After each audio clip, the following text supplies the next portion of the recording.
Alexandra is a seasoned technology executive with a proven track record of driving remarkable products. As a member of Techstars and YAC, she's founded 4 companies and is currently head of customer experience for North America at Bambora, a global fintech startup recently acquired for 1.75 D. Alexandra is a delegate for the G20 Young Entrepreneurs Alliance, has been declared one of the top female founders to watch by Women 2.0, and has been featured in Forbes, Fast Company, TNW, Mashable, and Inc. When she's not in the office, you'll find her kite surfing, riding horses, or relaxing with a book and a nice cup of tea. Please welcome her for What Silicon Valley Taught Me About Building World-Class Products. Thank you.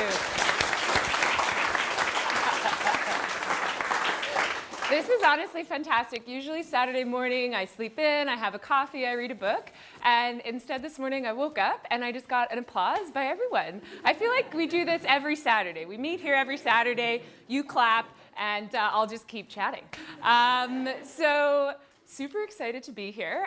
We actually have the pleasure of having our keynote speaker in the back. Big clap for this morning.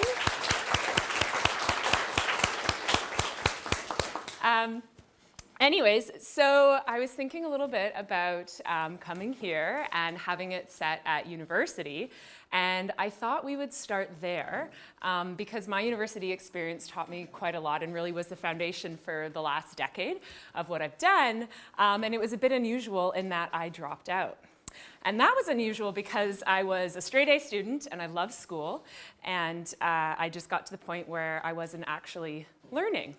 And so what happened was, I used to live a couple blocks away from here, and I made this big decision, and I was really excited to tell my parents about it. And I went to go find them, and they were in the backyard, having tea or something.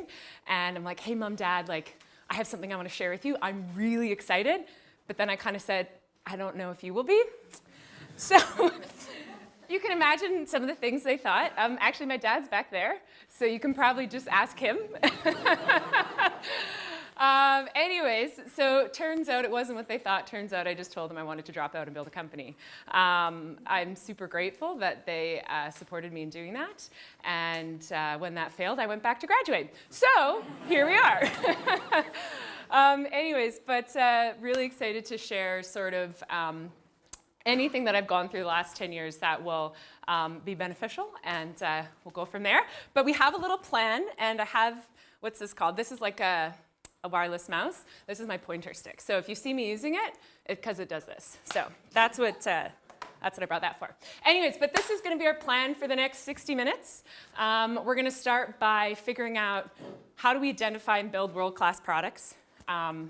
Pretty important. And honestly, by the end of this 60 minutes, you're going to know everything. Like absolutely everything. Walk out that door, good to go.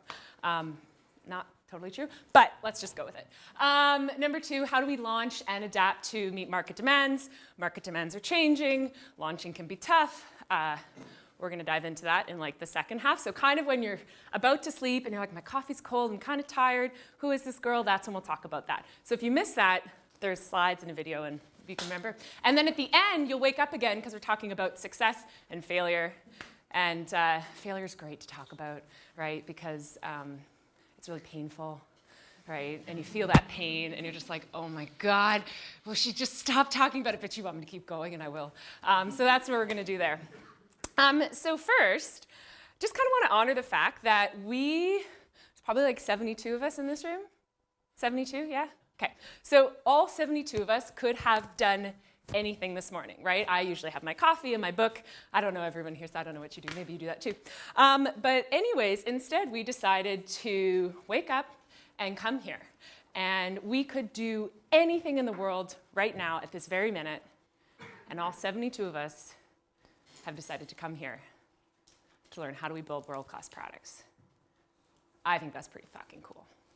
So, we're here to build world-class products, not mediocre products, right? Not the cups of coffee and the lid falls out and you splish on the floor, not cars that don't start, not books that you don't read, not clothing that has holes in it unless you put the holes in it and that's cool. World-class. And so to start, I would say close your eyes. I'm going to close my eyes, but I have to hang on so I don't trip. Close your eyes and think about one thing you've used in the last year that was phenomenal. You don't need to share it. I might not want to know. One, okay, all right, out of the gutter, we're in class.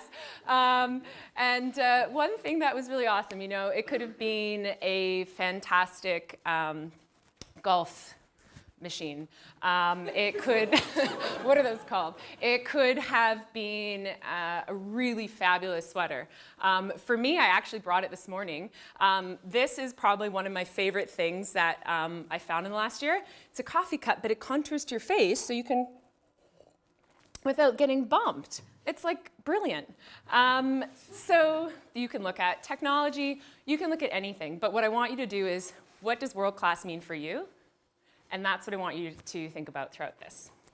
So, to begin, it's all very exciting because we think, okay, I'm going to build this cool world-class product, and I'm already in here, and there are so many different things you can build, and we just get so excited to build them. But what are we doing it for?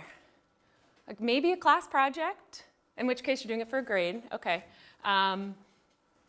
But what are you doing it for? What is the problem you're solving? And I sometimes forget about this too because I get very excited and I like to jump into things. So this one for me is like really important. We're starting with it. And one of the best ways I like to think about this is elevators. What is the goal of an elevator? Someone. Yes! The next floor faster. All right, all right. What is the problem with elevators? They stall.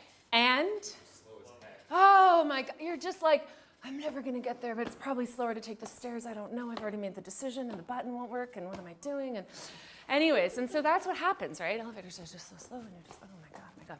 Anyways, so building people, I'm just gonna call them people, I don't know their official titles, knew this. And they're like, holy cow, our elevators are really slow, and that's a problem. Or is it? Is the problem that the elevators are slow, or is the problem that we just don't like waiting? Who wants to wait for anything? This guy right here, what's your name? Yeah, you. Gabriel, how much do you like waiting for things? Not a lot, no. Gabriel doesn't like to wait for things. So we're doing this together. Anyways, so we're in the elevator and we're waiting and we're really not keen to wait on things. And it's like, oh my gosh, okay. It's going to take a lot of money for us to not wait in an elevator because they've got to add all this technology and it's really expensive to make them go faster. So what did they do instead? Put up a mirror. There you go. And why did they do that? Stare at yourself. And what happens when you stare at yourself? Lost track of time. What problem are you solving? Always come back to that. That is key to remembering how to build a world-class product. Lose track of time. Who are you building it for? I mean, we got Gabriel, he needs stuff, right? We got Alexandra, I need stuff. Who else has a name? We all have names, okay, we all need stuff. This is good, this is good.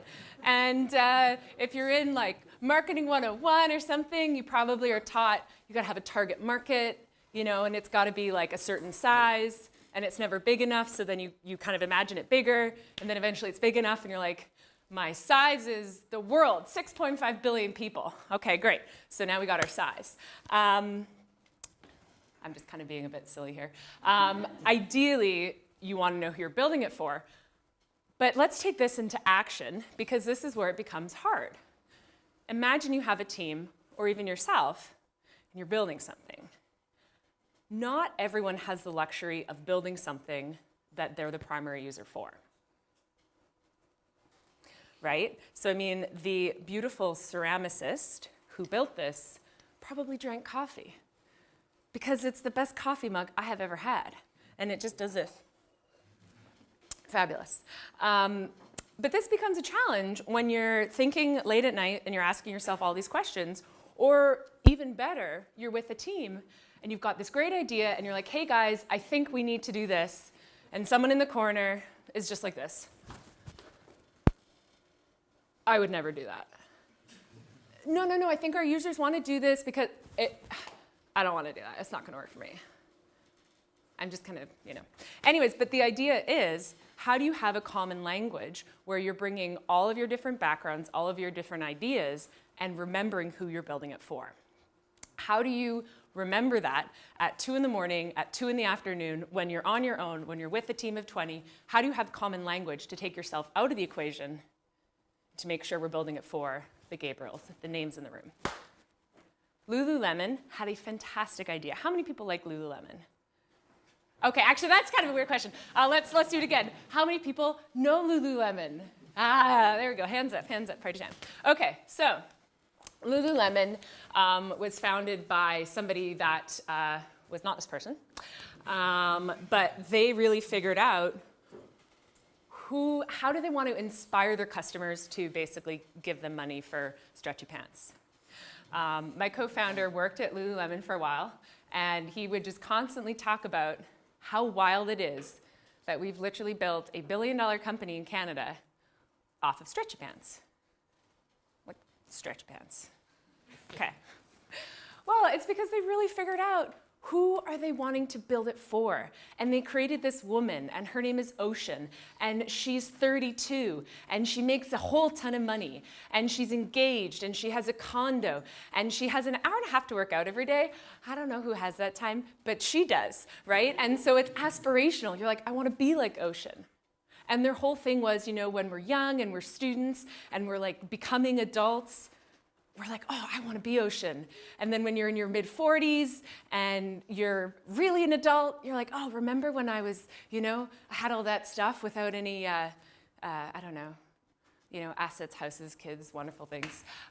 So they built this idea that everybody could communicate around. And so instead of saying, I'm not going to wear those stretchy pants, well, Ocean wear those stretchy pants. And that helped them build a billion-dollar brand.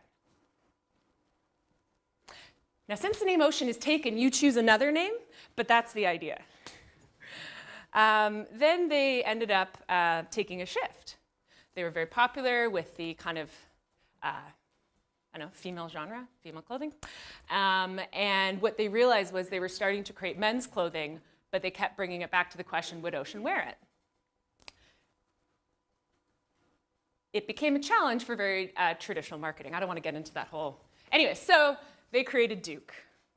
And as a result, they have now launched their very successful menswear. So you can add to your Whos, you can add your Oceans, you can add your Dukes, but the key thing is, do you have a common point of language that you can keep coming back to?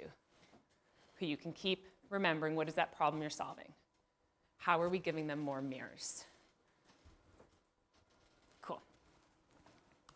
So you figured out what you want to do. You figured out you want to make people happy. You figured out who you're building it for. You've got your Oceans. You've got your Dukes. You're super excited.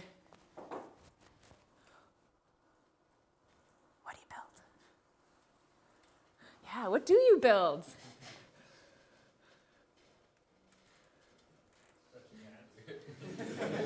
Oh, yeah, it's you. You're on. I don't know. Yeah, right? I don't know. That's the good question.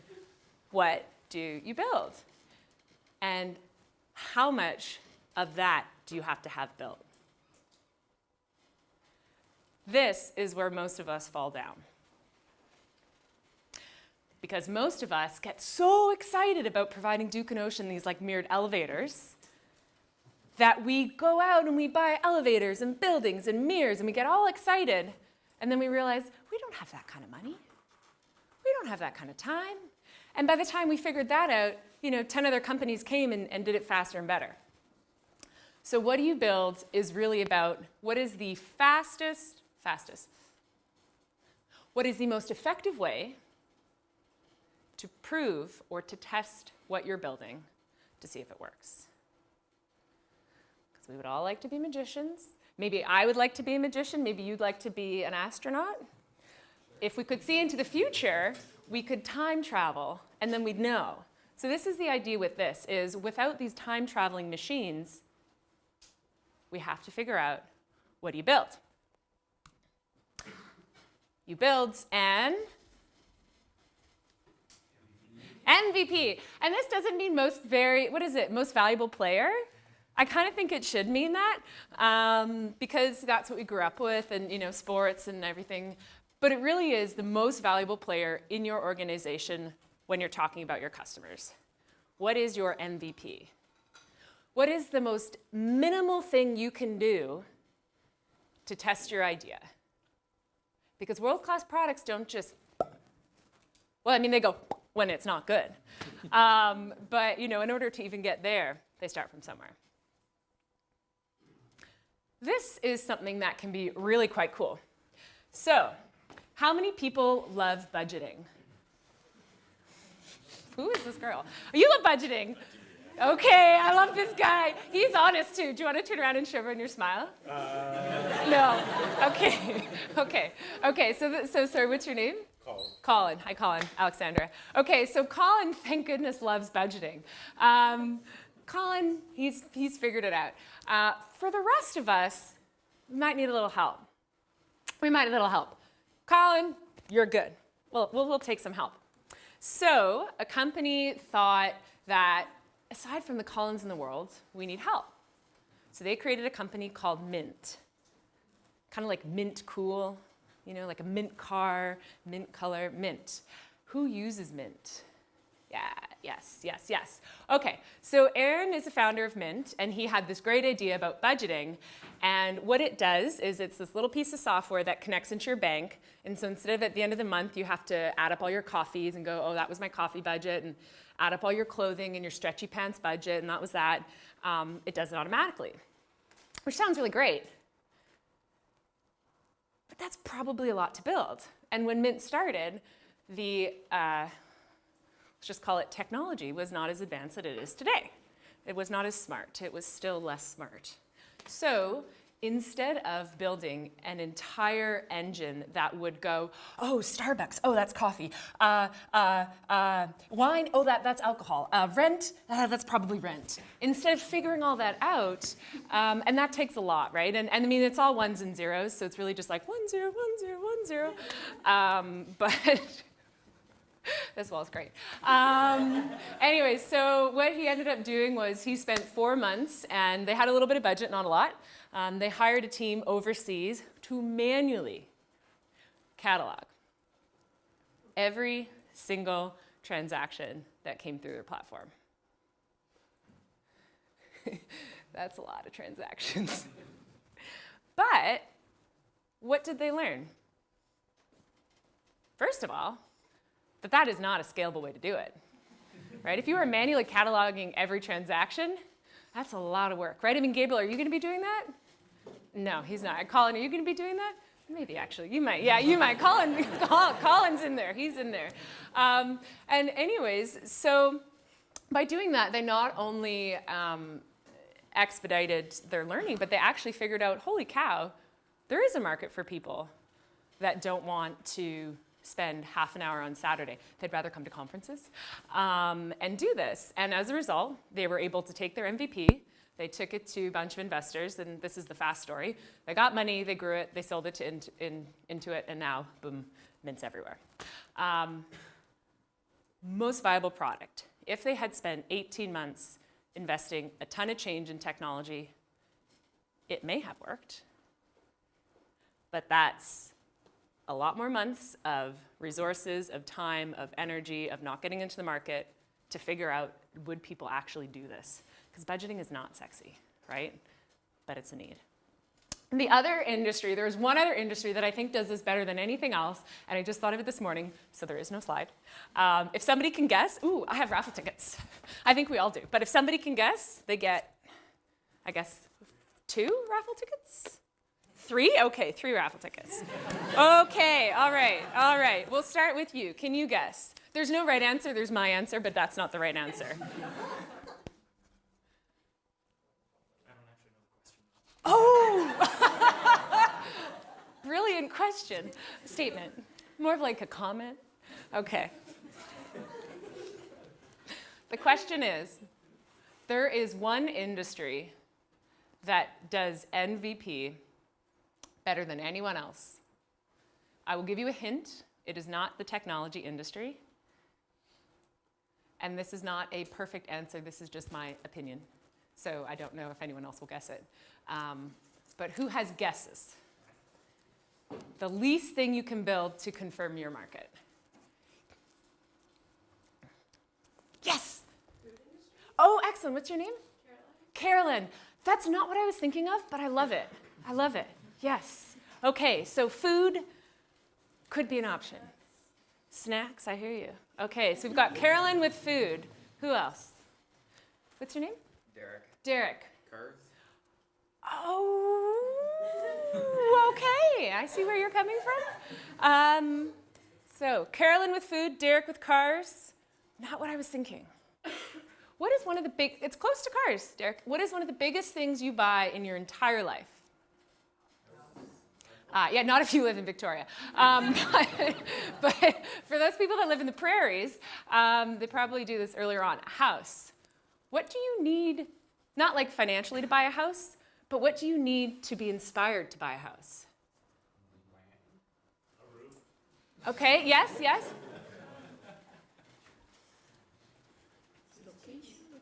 Sir? Yeah, what's your name? Helen. You know what, guys? Helen is the lucky winner. I've only 3 these because we have to put 3 somewhere in an official bucket. But there you go. So somehow the construction industry has convinced me, and most of us who don't live in Victoria, to spend the most money we will ever spend in our entire lives by giving us a piece of paper. You walk by a blank space downtown, and there's a billboard, and it says, "Coming soon, Pandora Suites, inquire within." And you're walking by having a coffee, and you're like, oh, "Inquire within. I can spend all my money here. I'll do it." Pandora Suites does not have to get off the ground until enough of us are like, "Oh, wow, I'll put all my money in this piece of paper. I'll believe." I think there's a lot of things I don't know about the construction industry. I know that. But one thing I have a lot of respect for is their ability to get us to make the biggest purchase of our lives with oftentimes a pamphlet. No building, just a picture of a building, no room. Here's what a room could look like if you also buy all of our furniture packagings in 2 years. Are you in? And we're all lined up. Absolutely, we're in, we're in, we're in. We're in financing, we're in.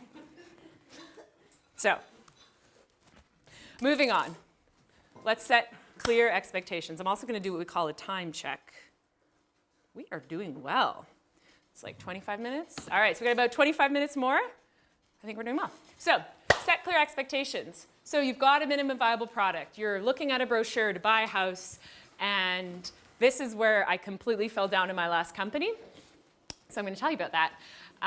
It's really important when you have a minimum viable product to communicate what does minimum mean to you. More importantly, to your customers.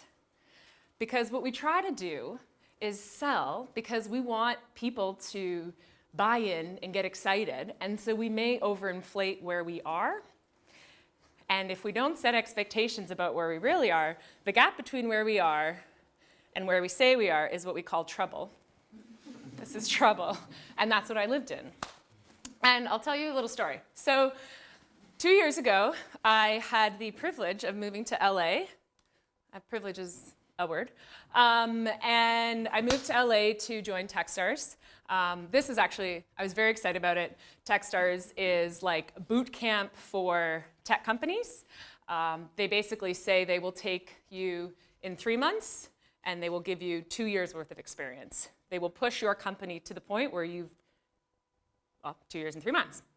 Now, what they don't tell you is that that also has an impact on your body and your health and all that. But anyways, so we were working with Cedars-Sinai. And Cedars-Sinai is like a Mayo Clinic. They're a very big hospital in LA, and they have a lot of innovative doctors. They have a ton of money. They are just like wanting to give it to you. I mean, not totally, but that's what they say.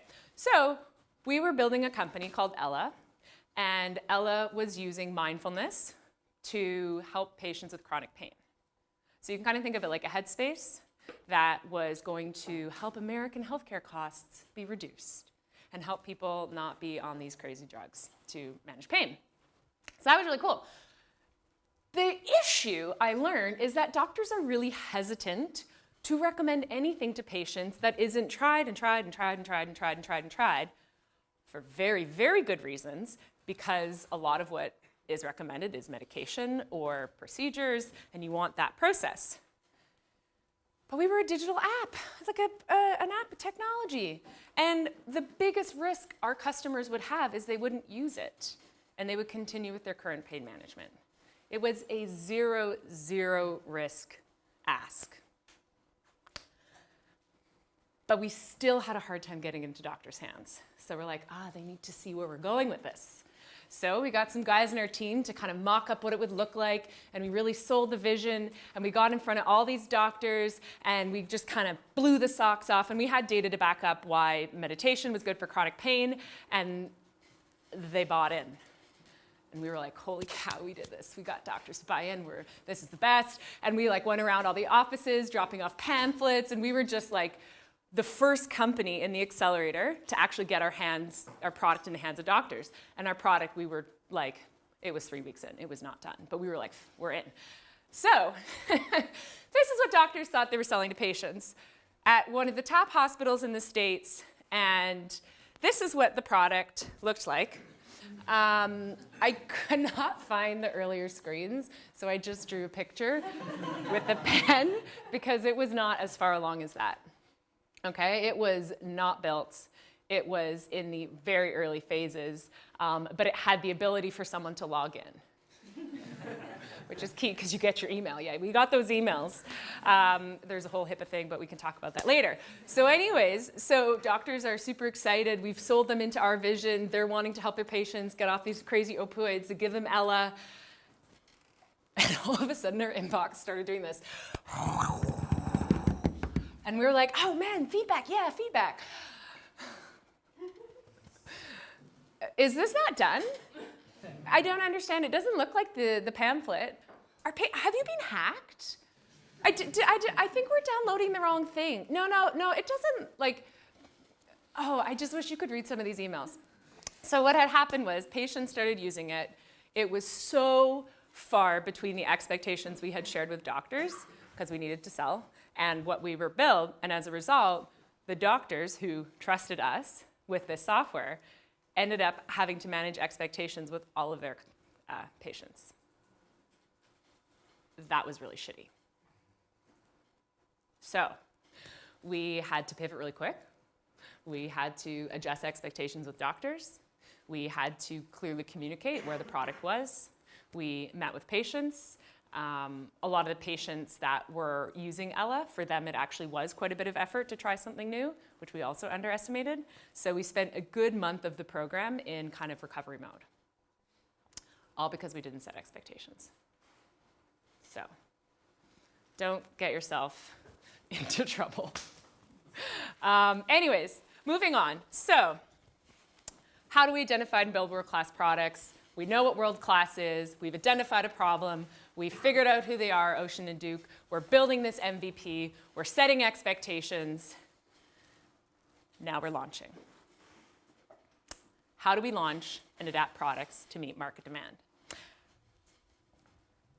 If anyone remembers the beginning of the talk, we said this is when your coffee gets cold. This is when you're kind of tired. It was all exciting at first, but now you're like, is it over? No, it's not over. No, we've got 2 more things to go through. 2 more blocks right here. So this is where we are in the timeline of your next coffee.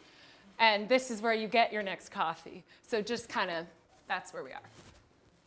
So this seems pretty obvious. When you're building world-class products, and you know who you're building it for, and you've got an MVP, and you've set expectations, where are your people?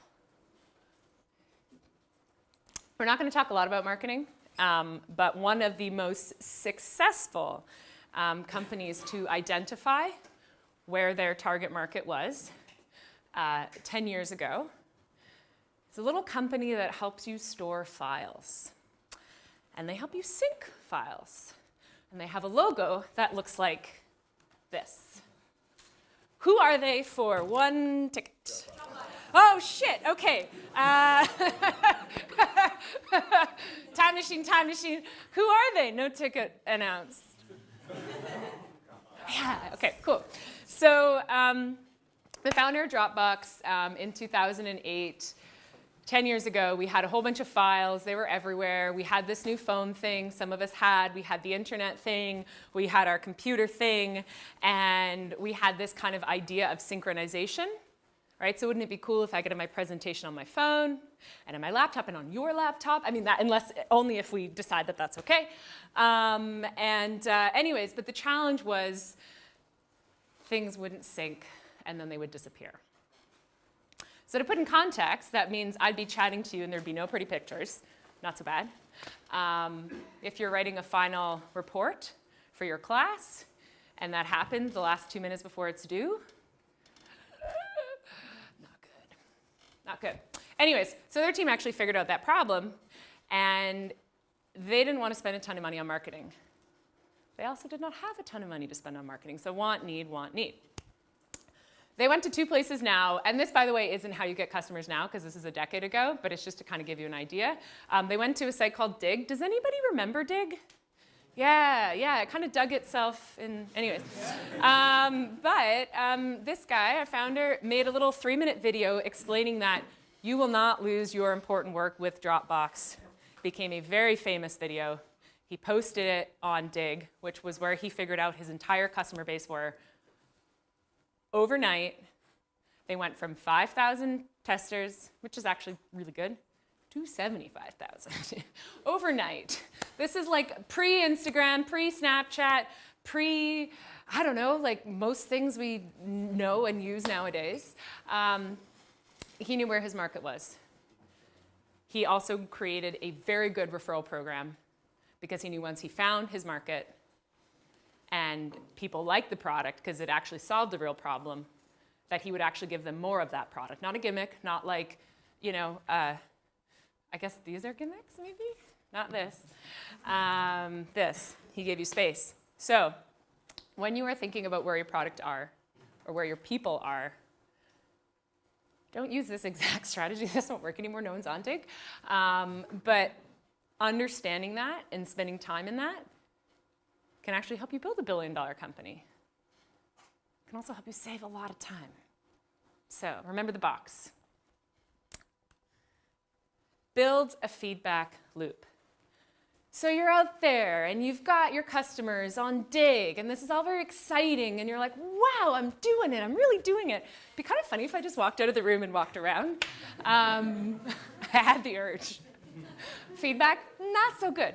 Okay, so build a feedback loop. Again, this is something that we forget to do because we just get so excited. We want feedback, but what we actually just want to hear is how awesome we are. Oh my God, the product we launched was awesome. I just got people to pay $500,000 for the piece of paper I printed. Awesome. It's really, really hard to actually build a feedback loop to listen to feedback. I'm going to show you a picture of a loop because we all have photos. And I'm going to tell you another company who did this very, very well. So you're launching, you're listening with the actual intent to change, and then you're updating.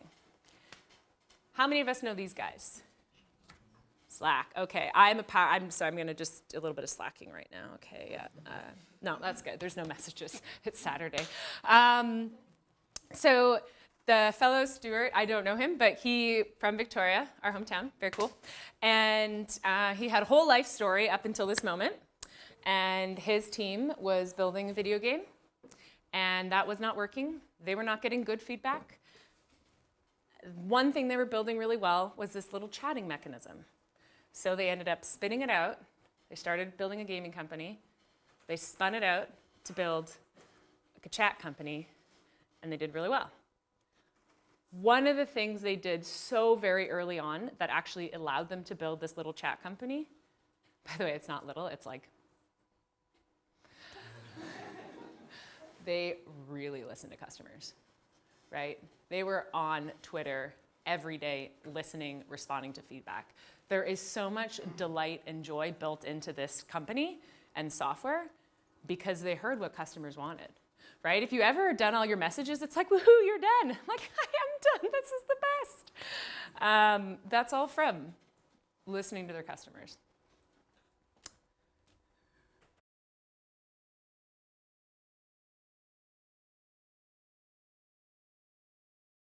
Once you've listened, how do you know where to go? How do you know where to go? I'm looking at you again. Yeah. You're really engaging. I'm like, come on, you get up here. We're doing this. How do you know where to go, right? You've got all these great ideas. You've got all this feedback. Some of it's telling you to go this way. Some of it's telling you to go this way. Some of it's telling you to go this way. Absolutely have to measure, right? There is no question. Otherwise, you set your boat, and then you're just like, oh, crash. So measure. I'm going to spend 2 minutes on one very cool way to measure. If you want to zone out, this would be it, because this is kind of like a tool and the rest are stories. But this is one thing I learned in Techstars that I actually found very helpful. So I will share it. And I will share it with the Ella company where we got into a lot of trouble, but not because we didn't plan and set goals. We did that. So a lot of people talk about setting key metrics, right? What are your key metrics? You got to have a number. One thing that they taught us really well was this thing called OKR. And what does it mean? Answers on the board.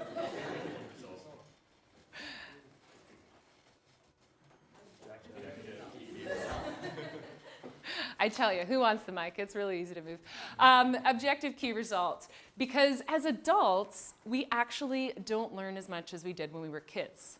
Right? As kids, you're learning everything. Oh, I dropped the bowl of cereal. Oh, look, it's a party. I do it again. It's another party. Oh, look, there's an angry parent. They're not having fun at my party. We as adults really need help learning and remembering to learn, so that when we take feedback in, we're not just looking for the you're awesome. We're actually like, oh, I need to learn, so we build in this. So how this works is your objective is what do you want to learn or what do you want to do? And your key result is how are you going to track to get there? How are you going to track to get there? So this is the only slide that has like 1 million words on it. It kills me, but I couldn't remember all of this. So anyways, I just pulled this up from our old notes, but one of our objectives was actually to accelerate our patient recruitment to test the second version of Ella, because we really messed up the first version with setting expectations. Anyways, so we really wanted to learn, how do we do this? Can we do this? Instead of just adding numbers, we wanted to figure out how do we do it best. So we tried 3 different channels. We had very key things on what we wanted to track towards, and a very specific time, 7 p.m., because we had a meeting to present the data at 8, and we figured an hour is like just enough time where if we didn't get the data, we'd make up a story, and if we did, we'd just get to have a beer for an hour. But anyways, the key here is your key result you can track towards. It's not an on-off, right? Lights are on, and then they're off. And then they're on, and then they're off. The key with your key result is you want to be able to know how quickly am I tracking, right? Am I getting 1 sign up or 2 or 3 or 4 or 5? It's not all or nothing. So this will be on the slides. It's kind of like a tool. I actually, to be honest, I shouldn't be so light about this. This is really cool. It really helps us remember how do we learn about our companies, how do we not get so attached to things, and how do we move forward. One final note before a great little story. So we're measuring, we've got our OKRs, we know our objectives, we know what we're trying to learn, we're feeling good because it's like 40 minutes in and we're almost done building a world-class product. Like, that's Saturday morning. Okay, all right, okay. So anyways, so when you are thinking about what do I track, how am I testing what's working? There are 2 very important things to keep in mind. One, this slide is blue. Okay. And then in white, you'll see leading and lagging. Somebody just take a crack at what this means. Gabriel, I know your name, so you're in trouble. What's doing well and what do you need to make you better? Oh yeah, okay, very good, very good. Somebody else tried taking a crack. Helen. If you go on the same trajectory at the first year of reading, but if you just keep doing the same thing, you end up finding other people who will. Ah, very good. So this is what's so interesting when you do a diagram on your own. It's very unself-explanatory. Thank you, Gabriel and Helen. Those are very good. Feel free to use this for those. But this is basically, how early can I learn if what I'm doing is working? What are my leading indicators? How early on can I figure out what are the dials on my business that I turn to make it go like this, or like, this looks like explosions are splashing or something. When you know your industry really well, when you know your customers really well, you will have a significant unfair advantage at identifying your leading indicators. Leading indicators are not things like revenue. They're often not even things like signups. They are truly understanding your customers' behavior and understanding how early on they're going to fall off. I can give you an example without specifics. So one of the companies, or the company that I work for right now, we power online payments. So anytime you make a credit card payment online, we help with the moving of that with ones and zeros. And we know that once a customer has signed up, there is a very specific window. And if they don't make their first transaction, and it's a cent transaction, we know that, if they don't do that within a very specific time window, we know we're in trouble. If we don't reach out and either educate them on the product or adjust expectations or help them, there is a very, very, very high chance that they won't go through. Think about what are the earliest things you can do to twist those levers. Okay, now on to my story.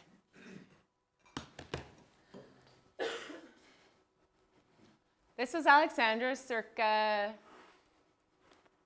2013.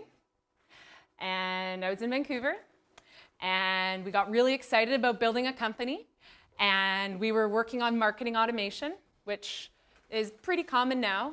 At the time, it was slightly less common, and we knew kind of less than that. And anyways, we had this great idea because we said, hey, there's about a third of all companies not on the internet yet. That's a lot of companies, right?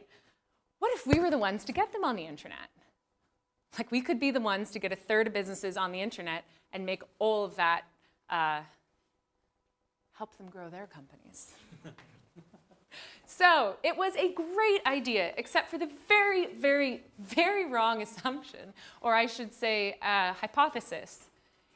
If in 2013 your business was not online, there was probably a reason your business was not online. We're not talking 2003. We're not talking 2008. We're talking like a couple years ago. So we were burning through all of our savings. We were building, and we had an extraordinary 86% churn on our product, which means that 86% of us, yeah, you're laughing, it's really shitty. Like, especially for a marketing software, we need them to stay for like 2 years in order to like break even. It was like you almost couldn't be that bad. Like, it was actually that bad. It was so bad. We're like, how do we suck this much? We could do anything and it would be better, literally anything. But at the time, we'd spent a lot of time and energy and money, and we weren't that positive Polly about the fact that we suck so much. We were like, this is really bad. We can't keep going. What do you do? Figure out where they churn. Ah, excellent. What else do you do? What if, okay, so you want to figure out where they churn. Why? Okay, and we have resources, which are time and money. And we could not increase our money. So how did we increase our time? Because we realized we actually don't know this industry nearly as well as we thought. if we keep our current spend, we could have one more shot at this. And then we're back to wherever we came from, mom and dad's. So what did we do? We got creative. We figured out there's no way anyone's giving us more money because it's just going out the door like crazy. It's like, this is a hole in the door, let's go. And we wouldn't accept it because we didn't know what we were doing. So we got creative. We're like, we need to increase the amount of time we have to learn. Vancouver is not a good city to do that if you don't have money. So we decided to trade our free office for the beach. In 3 weeks, we packed up our apartments, we packed up our laptops, and we moved to the Caribbean for 4.5 months. It was really fun. Actually, not to call, this is the last time I'm mentioning my dad, I know, he's very cool. He was the one that encouraged me to go, because I was like, Dad, this is insane. Our community's in Vancouver. We just got this 3 years of office space. My co-founder thinks we should move to the Caribbean. I'm like, now I would be there in a heartbeat. But at the time, I'm like, I don't know. I think he's kind of crazy. And my dad said, you can go. And then you can just fly back if you don't like it. There's planes both ways. So I said, thanks, Dad. And we did a test. We didn't tell our community we were leaving. We just left to see if anyone noticed we were gone. And also we were worried people thought we would give up our company and we just buggered off to the Caribbean. And anyways, so I switched up my office for this. This is kind of my daily routine. That is obviously Perrier, okay? Perrier with the ocean. And we learned to kite.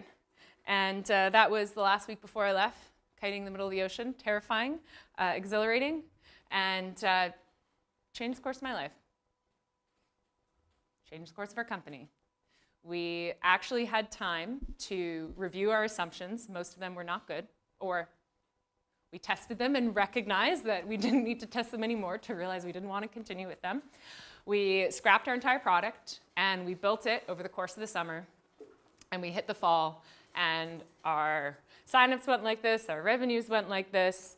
The company, it didn't woo, but it just had this nice, lovely, homegrown trajectory. And that felt really good.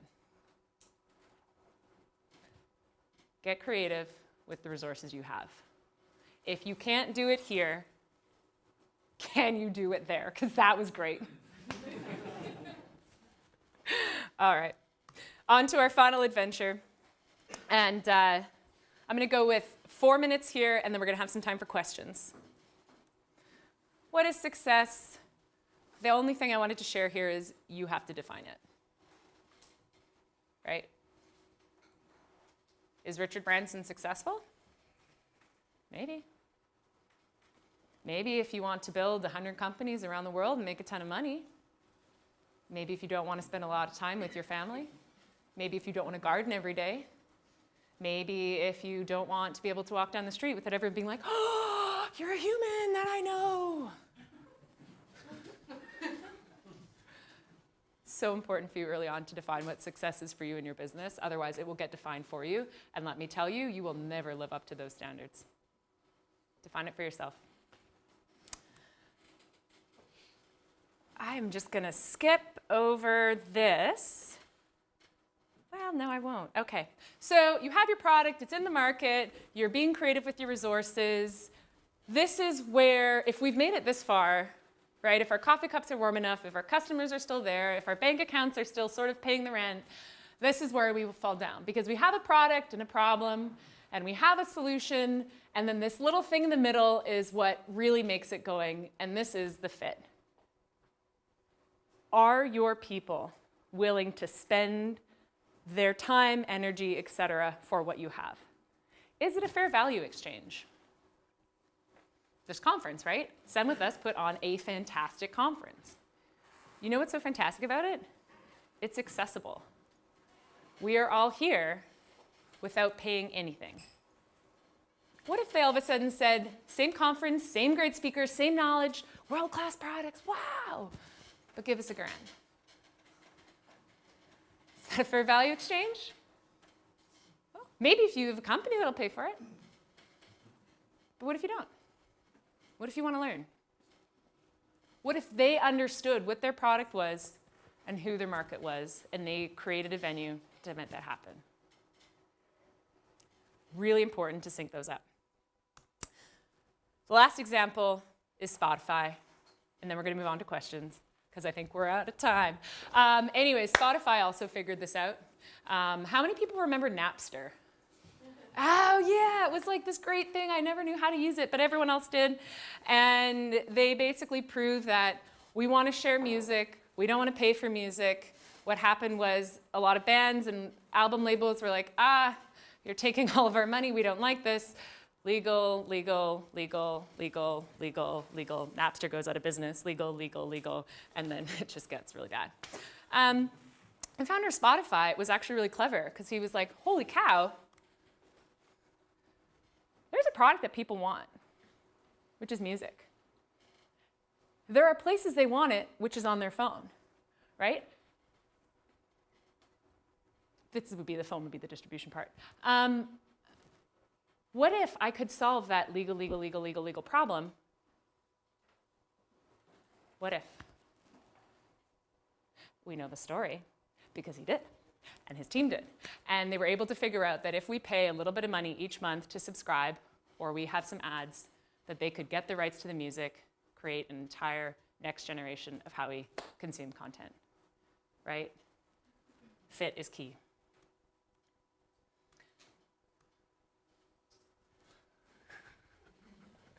We slipped through a lot of slides because I didn't time this.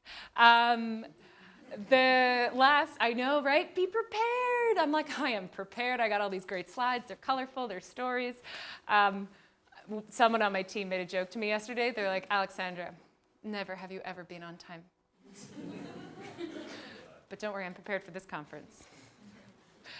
I'm going to finish up by one thing that is so important is as you go out to build your world-class products, and as you go out into the world, and as you become awesome, and as you go through the highs and the oh-so lows of building a company, you have to take care of yourself. You have to take care of yourself. So much of companies and of the products we create come down to us. And if you don't look after yourself, you won't be able to do what you want to do. And I won't go into details, but as a result of all of the crazy things that happened with Ella and Techstars in LA, I got very burnt out. Very burnt out. I got very sick. I did not put my health forward. And I came home for a 10-day holiday, and I never went back. Stayed home for 9 months with my parents, got back on my feet, and switched directions because I didn't take care of myself. So, it is the most exciting thing in the world to build a cool company, to build anything. You absolutely need to look after yourself so that you can keep doing that. And with that, ta-da, thank you.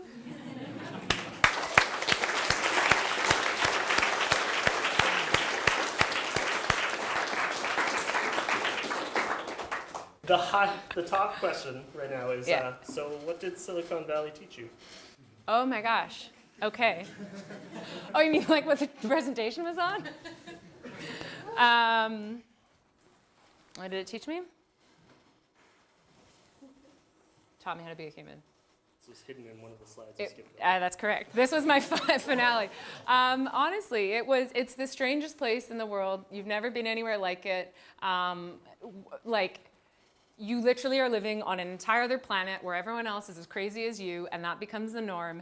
And as a result, you just end up pretending you are so much further along because everyone else is so much further along, and you're killing it, and everyone else is killing it, and you have to go to these parties, and then you're there, and everyone's like, I'm killing it. And you're like, oh my God, I am not, but everyone else is, and you want to keep it up, and so everyone's killing it, and then all of a sudden, you're like, wow, we all just closed our companies in the same week.